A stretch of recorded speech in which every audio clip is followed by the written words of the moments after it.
نام قاسم یعقوب ہے. یہاں ایک سرکاری یونیورسٹی میں پڑھاتا ہوں اردو لٹریچر. حال ہی میں نے ایک کام کیا طاقت اور سماج کا جو تعلق ہے اس حوالے سے کہ خاص طور پہ پاکستانی سماج میں جو طاقت کا تصور ہے، سوشل پاور کا جو تصور ہے، وہ کس طرح بنتا بگڑتا رہا ہے اور کس حالت میں ہے وہ. ظاہر ہے اس میں بہت سی چیزیں جو ہے وہ مجھے بہت گراس روٹ لیول پہ چیزوں کو دیکھنا پڑا اور بہت پیچھے جا کے تاریخ میں بھی دیکھنا پڑا کہ آخر اس کی کیا وجوہات ہیں کہ ہم طاقت کے اس تصور کو پسند کرتے ہیں جو نقصان پہنچانے کی صلاحیت رکھتا ہے. ایسی طاقت جو دوسروں کو نقصان پہنچا سکتی ہے، ہم اس تصور کو بہت آئیڈلائز کرتے ہیں، بہت پسند کرتے ہیں. اور حالانکہ طاقت جو ہوتی ہے وہ منفی اور مثبت دونوں طرح کی ہوتی ہے، پازیٹیو بھی ہوتی ہے، نیگیٹو بھی ہوتی ہے.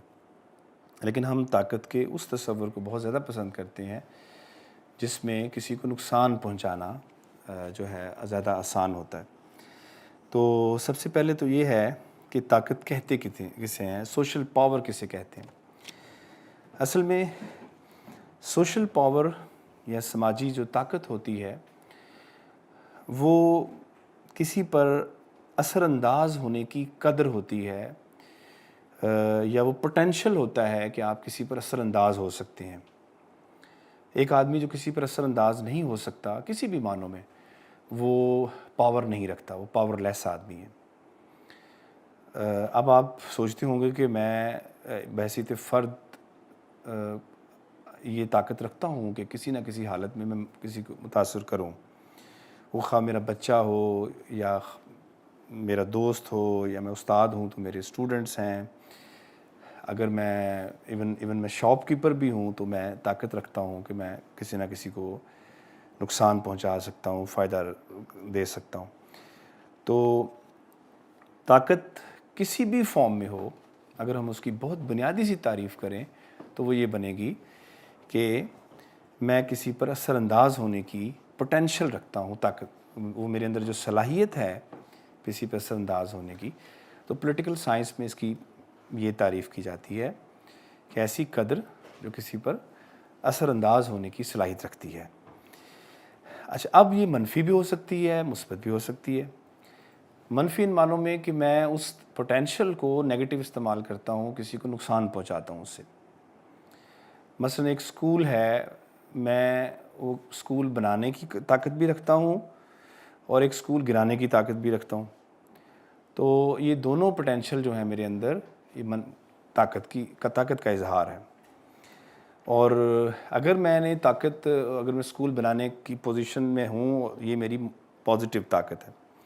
اگر میں اس کو گرانے کی صلاحیت رکھتا ہوں تو یہ میری منفی طاقت ہے. تو لہٰذا طاقت ایک ایسی سماجی قدر ہے جس سے آپ سماج پر اثر انداز ہو سکتے ہیں، سماج کو بدل سکتے ہیں، سماج کو ڈسٹرائے کر سکتے ہیں، سماج کے اندر تخریب پیدا کر سکتے ہیں، سماج کے اندر تعمیر پیدا کر سکتے ہیں سوسائٹی کے اندر. تو لہٰذا یہ بہت اہم میرے خیال میں سبجیکٹ ہے.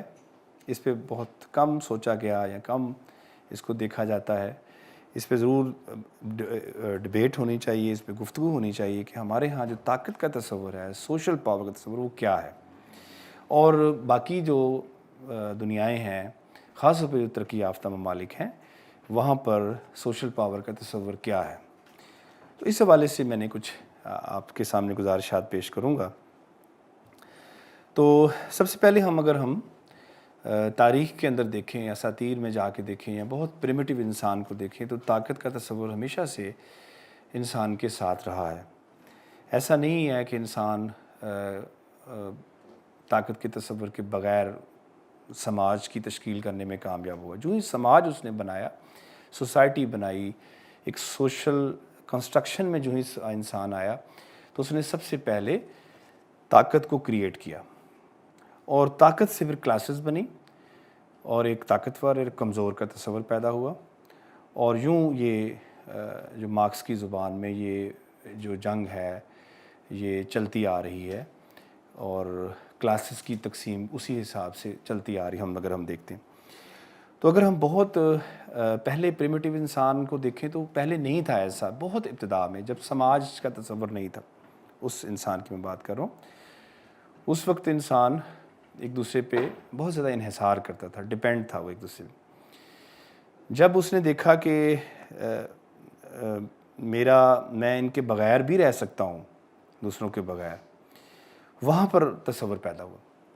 مثلا سب سے پہلے دیکھیں کہ جو پیسٹورل ایج ہے، زمانہ ہے، جانوروں پر انحصار کا زمانہ جسے ہم کہتے ہیں، اس کے اندر سماج کے اندر انسان جو تھا وہ بہت زیادہ جانوروں پر انحصار کرتا تھا، لائف سٹاک کی فارم میں، یا گدھا کیا کہتے ہیں اسے، گدھا گاڑی یا سامان ڈھونا لے کے جانا، تو وہ انسان کا بہت بڑا ایک سہارا تھا جانور۔ وہ جانوروں کے بغیر آج بھی اگر دیکھیں نا تو دیہاتوں میں اور ان کی زندگی کا بہت گہرا رشتہ ہوتا ہے، وہ ان کے لیے غمزدہ ہوتے ہیں، جانوروں کے لیے ان کے ساتھ رہتے ہیں، ان کے ساتھ خوش ہوتے ہیں، ان کے مقابلے ہوتے ہیں جانوروں کے، وہ جیتتے ہیں، ان کی زندگی وہ اپنے ساتھ سلاتے ہیں، ان کے ساتھ گھروں میں رکھتے ہیں۔ تو یہ ایک جھلک ہے کہ انسان کا رشتہ بہت پرانا ہے۔ ہم چونکہ سویلائز ہو گئے ہیں شہروں میں رہنے والے اپنی طرف سے، اور ہم یہ سمجھتے ہیں کہ ہم لوگ جانوروں سے اب تھوڑا سا فاصلہ قائم کریں، اور یہ کوئی اور چیز مخلوق ہوتی ہے، اور انسان جو شہروں میں رہتا ہے یہ اور طرح سے رہنا چاہیے۔ تو یہ صدیوں سے یہ انسان کا اور جانور کا رشتہ رہا ہے۔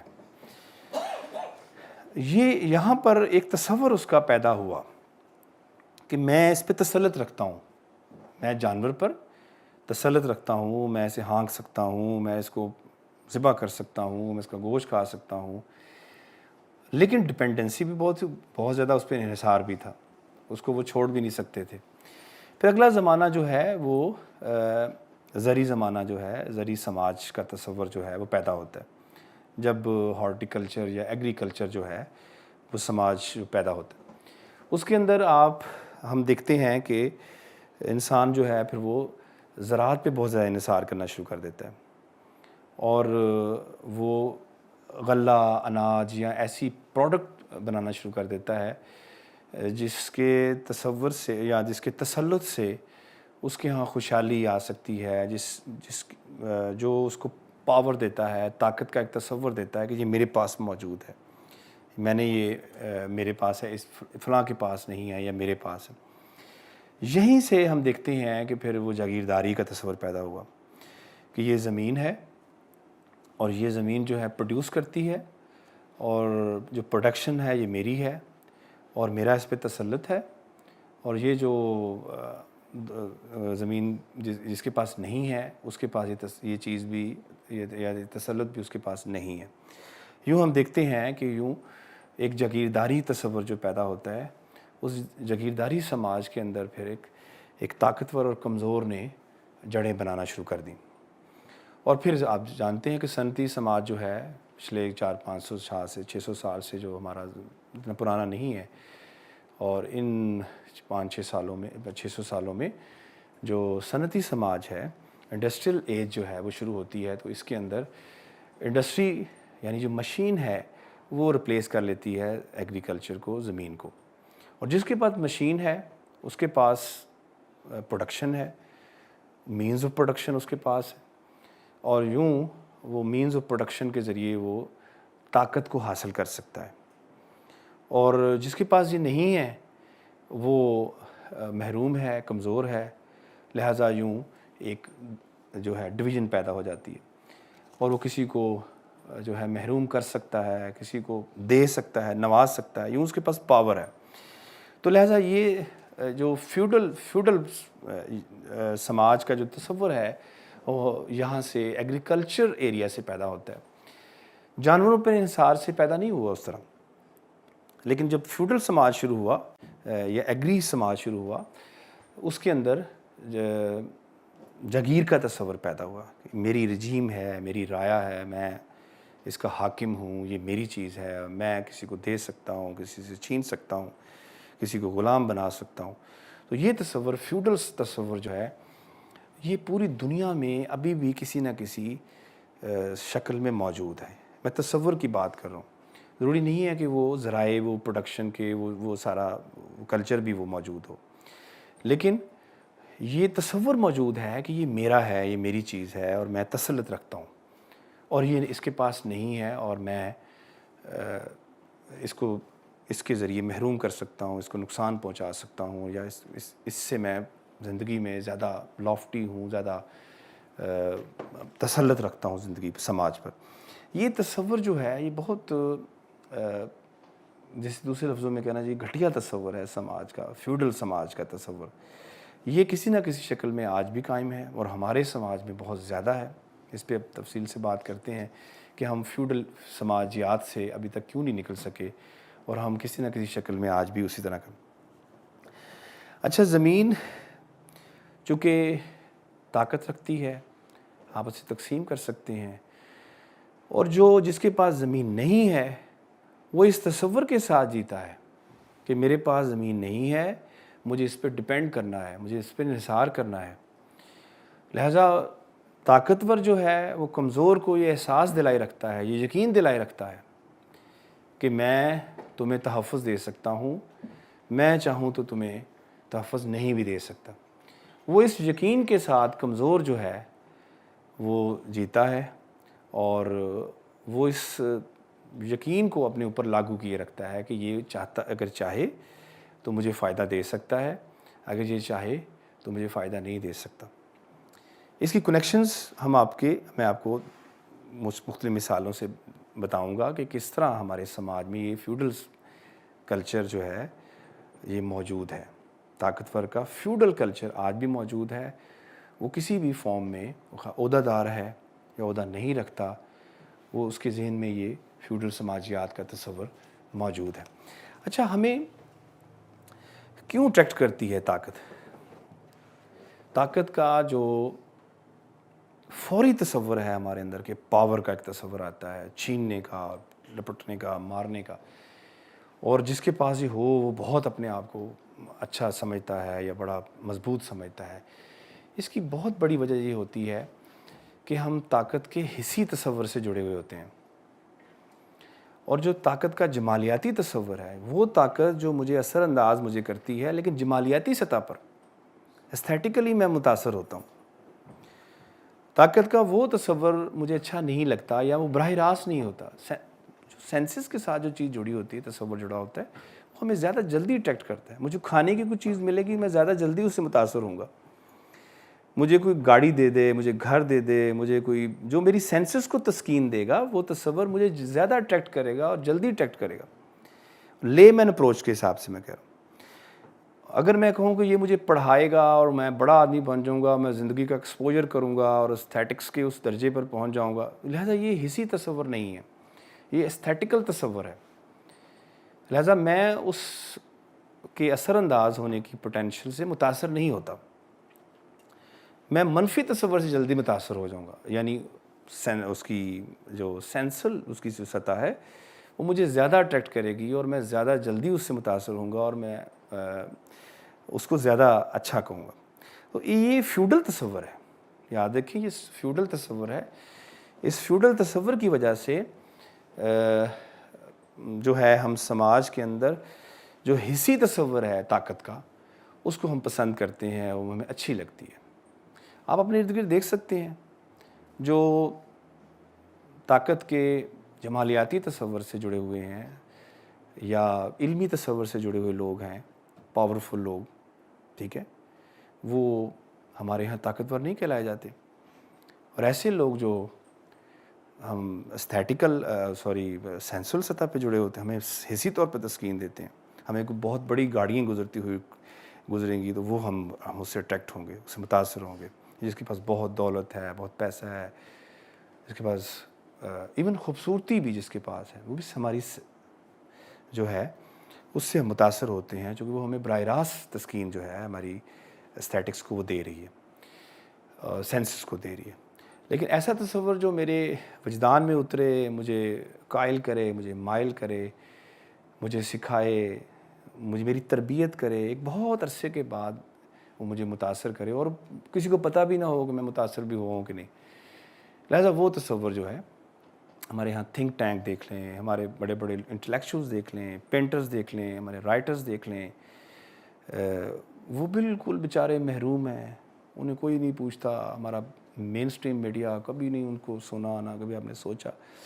اسی طرح جو طاقتور لوگ ہیں، پاورفل لوگ ہیں، جو بالکل ستی قسم کی آپ کو تسکین دیتے ہیں، وہ ہمارے سماج میں وہ بہت اہم گردانے جاتے ہیں. بہرحال آپ اس پہ مکالمہ کر سکتے ہیں، آپ اس کو سوچ سکتے ہیں کہ نہیں یہ غلط ہے یا صحیح. بہرحال میں ایک سوال آپ کے سامنے رکھتا ہوں.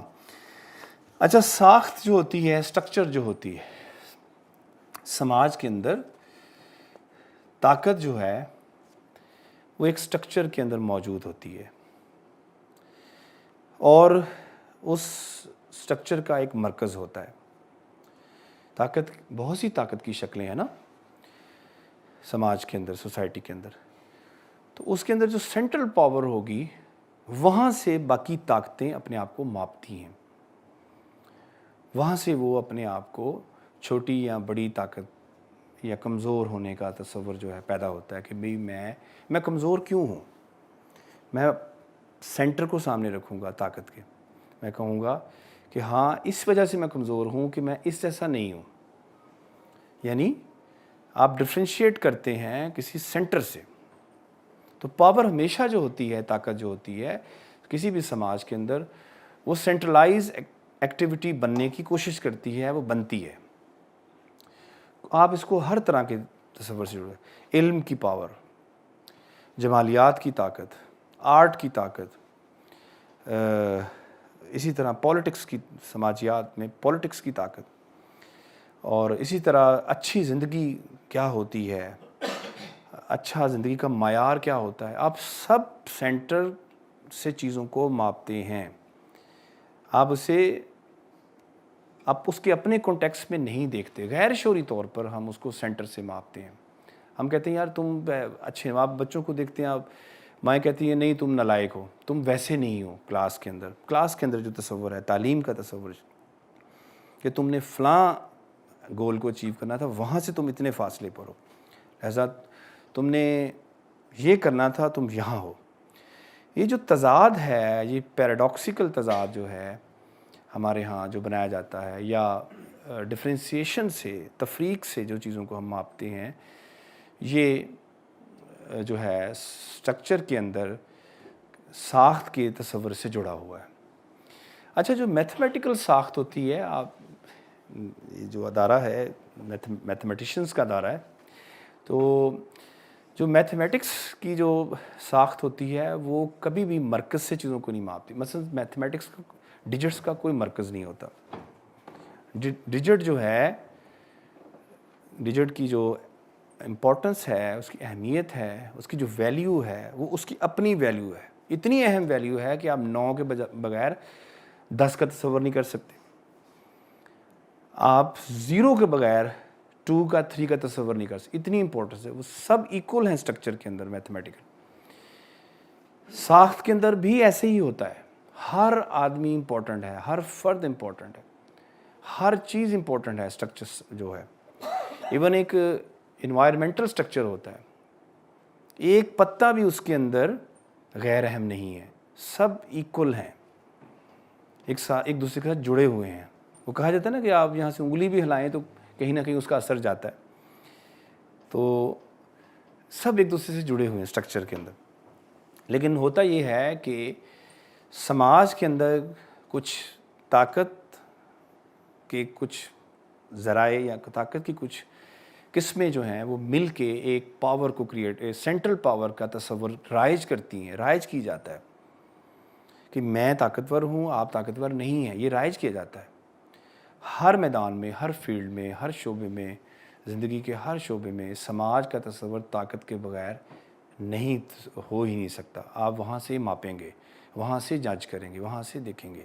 آپ یہ کیوں کہتے ہیں کہ کوچوان جو ہے، ریڑھی والا جو ہے، رکشے والا جو ہے، ایک شاپ کیپر جو ہے، وہ کیوں نہیں، وہ بہت کمپلیٹ آدمی ہے، وہ مکمل آدمی ہے، وہ بہت طاقتور آدمی ہے، وہ اپنے بچوں کے ساتھ رہ رہا ہے، بازار جاتا ہے، رکشہ چلاتا ہے، گھر آتا ہے، کھاتا پیتا ہے، وہ بہت اچھا اثر انداز ہو رہا ہے دوسروں پر، اپنے بچوں پر، زندگی کی بہت خوبصورت قدروں کے ساتھ وہ جی رہا ہے۔ لیکن ہم نے چونکہ ماپنا ہے اسے سینٹر سے، سینٹر میں وہ بہت دھتکارا ہوا ہے، ڈریون آؤٹ پرسن ہے وہ، اس کو حاشیے پہ ہم رکھیں گے اور ہم کہیں گے نہیں، مرکز متن کے اندر یا سینٹر کے اندر اس کی گنجائش نہیں ہے، یہ مرکز متن پہ رہے گا۔ اور دیکھ لیں آپ کبھی بھی، ابھی کتاب آئی ہے عامر رضا صاحب کی، اس میں ایک کالم پڑھ رہا تھا، تو وہ لکھتے ہیں کہ کبھی آپ نے دیکھا کہ جو یہ آفس بوائے ہوتے ہیں، کسی ہوٹل کے اندر ایک بہت اچھا سین فرمایا جا رہا ہے، تو ایک آفس بوائے آتا ہے، وہ چائے رکھ کے نکل جاتا ہے، اس کا کوئی رول نہیں ہے زندگی اس ڈرامے کے اندر۔ اسی طرح شاپ کیپر، دکاندار، رکشے والا، یا اس طرح کا موچی، یا ہمارے بہت سے زندگی کے شعبہ جات ہیں، ان کا کام یہ ہے کہ گاڑی کہیں رکتی ہے، گولیاں چلتی ہیں، تو وہ لڑکی جو ہے فلاں کو فلاں کے ساتھ وہ اٹھانے آیا ہے، تو پیچھے جا کے وہ کوئی رکشے والا کو، اس کو بھی گولی لگ جاتی ہے، تو بس اس کا اتنا سا رول ہے۔ اب کبھی مرکز نہیں بنتے لٹریچر میں، حالانکہ ایسے نہیں ہوتا۔ میں جو کہ لٹریچر کا طالب علم ہوں، ادب کے اندر ہوتا ہی ادب سبالٹرن کے لیے، ادب لکھا ہی ان لوگوں کے لیے جاتا ہے۔ آپ ایسی ایسی کہانی، بس میں بیٹھی، بس کی اندر کی زندگی، ایک بگل والا افسانہ ہے ہمارے رشید امجد صاحب کا، وہ ایک بگل بجاتا ہے فوج میں، اس کو انہوں نے کریکٹر بنایا ہے، اور کیا کمال کا کریکٹر بنایا ہے، اور وہ بگل بجاتا ہے اور دھوکے میں وہ، لیکن طاقت کے وہ بھی تصور سے جڑا ہوا ہے کہ اسے احساس بعد میں ہوتا ہے کہ میں بگل بجانے والا ہوں، میں آگے جا کے نہیں بیٹھ سکتا۔ وہ اپنے آپ کو بڑا امپورٹنٹ سمجھتا ہے کہ میں بگل بجاتا ہوں، تو سارے باہر نکل آتے ہیں فوجی جو ہیں، اور میں جس طرح چاہوں ان کو، جب چاہوں ان کو میں بگل بجا کے بلا سکتا ہوں۔ لہٰذا وہ اس کی غلط فہمی پھر بعد میں دور ہو جاتی ہے کہ تم بگل والے ہو، بگل والا بن کے رہنا ہے۔